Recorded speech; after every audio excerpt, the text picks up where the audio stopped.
¿Qué tal? Buenas tardes. En este video voy a reseñar la reciente obra titulada The Backsliders: Why Leaders Undermine Their Own Democracies, la cual resulta muy relevante para entender el actual contexto de la democracia en el mundo. La autora comienza la obra señalando que el principal riesgo para la democracia en el siglo XX fue el golpe de Estado militar, fenómeno observado típicamente en democracias nuevas de países pobres. Se trataba de fenómenos repentinos, imposibles de ocultar. Sin embargo, hoy en día, en el siglo XXI, el principal riesgo es la erosión democrática, observada tanto en democracias nuevas como en las consolidadas. Se trata de fenómenos graduales, evidentes para la población hasta que ya están en una etapa avanzada. En este libro se explica qué es la erosión democrática y se analizan los factores detrás de este fenómeno en las democracias contemporáneas. La erosión democrática es un proceso gradual de debilitamiento de los mecanismos institucionales para el control del poder y puede culminar en un sistema autocrático. Esto significa dejar sin efecto los procesos electorales y la división de poderes. Los liderazgos autoritarios que pretenden erosionar la democracia utilizan estrategias similares, por lo que los diversos autores hablan de un manual de estrategias, playbook. Una de las primeras acciones es el acoso o intimidación de la prensa para buscar su autocensura o incluso su autoexilio. Asimismo, el poder judicial constituye un contrapeso especialmente importante. Por ello, los liderazgos autoritarios tratan de controlarlo colocando incondicionales, lo mismo que la burocracia, servicio civil y en los órganos autónomos. Finalmente, tratan de manipular los procesos electorales a su favor. La autora defiende la tesis de que la desigualdad en ingreso es el factor económico de riesgo clave para explicar la erosión democrática. Entre mayor es el coeficiente de Gini, mayor es el riesgo de erosión democrática y viceversa. Otro factor clave es la pobreza.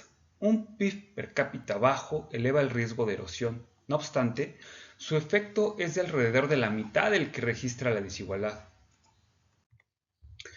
En esta obra la autora se refiere a la corriente de derecha que ha buscado erosionar la democracia como etnonacionalista y reserva el adjetivo populista para la corriente de izquierda. El etnonacionalismo en el siglo XXI ha crecido en países de primer mundo en donde se ha registrado un aumento de la desigualdad económica y una migración internacional. En Estados Unidos, por ejemplo, después de la década de los 80 se ha registrado un lento crecimiento para los grupos desfavorecidos, un crecimiento mediocre para la clase media y un crecimiento explosivo para la clase alta. En este escenario, los etnonacionalistas han impulsado la idea de que los migrantes perjudican a los trabajadores nativos, al beneficiarse de los programas sociales que se financian con sus impuestos, discurso que se replica en países europeos. Por su parte, desde la izquierda los populistas logran acceder al poder típicamente en países en vías de desarrollo. Su discurso maniqueo no se enfoca en los migrantes, sino en los ricos. En América Latina, región caracterizada por una alta desigualdad económica, existen ejemplos de liderazgos populistas que han erosionado gravemente las instituciones democráticas. Es el caso de Chávez en Venezuela, Morales en Bolivia, Correa en Ecuador, Ortega en Nicaragua y López Obrador en México. Para evitar que la ciudadanía se oponga a las medidas para erosionar la democracia, los liderazgos autoritarios emplean principalmente tres estrategias: amañar las elecciones, polarizar y difamar. La autora se centra en las últimas dos.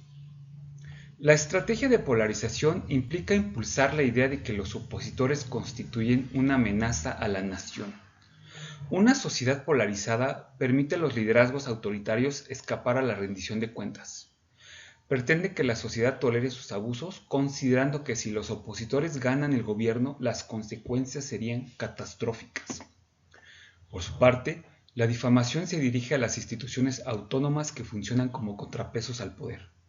Los gobernantes acusan al Poder Judicial o a ciertos órganos autónomos, como el INE en el caso de México, de incompetentes, corruptos y de ser absurdamente caros. Con ello se pretende que la sociedad tolere o incluso justifique los ataques. Por último, La autora termina su investigación con las estrategias más convenientes para detener la erosión democrática. Señala que los colegios de profesionales deben sancionar a jueces, fiscales, abogados, etc., que cooperen con los gobernantes autoritarios, privándolos de honorabilidad profesional. Asimismo, deben establecerse recompensas para los servidores públicos que resistan la presión para cooperar con gobernantes autoritarios. La autora subraya que los gobernantes autoritarios tienden a privilegiar la lealtad sobre la competencia en sus colaboradores. Por ello, las fuerzas pro democracia deben informar sobre los errores en el manejo del gobierno. Sumado a esto, debe propagarse información precisa y detallada para restaurar la confianza en las instituciones ante la difamación del que son objeto. Y finalmente, las fuerzas pro democracia deben propagar información sobre las bondades de vivir bajo un régimen democrático, que la autora resume en mayores probabilidades de aumentar la calidad de vida de la población y de respeto a los derechos humanos. Para cerrar, cabe apuntar que el valor de esta obra se halla en explicar qué es la erosión democrática, cuáles son las estrategias utilizadas por los líderes autoritarios que pretenden erosionar la democracia y cuáles son las estrategias que pueden ayudar a revertir este proceso. Por ello, resulta de gran utilidad para los académicos, pero también para los políticos y la sociedad civil pro democracia. Con esto concluyo y agradezco su atención. Muchísimas gracias.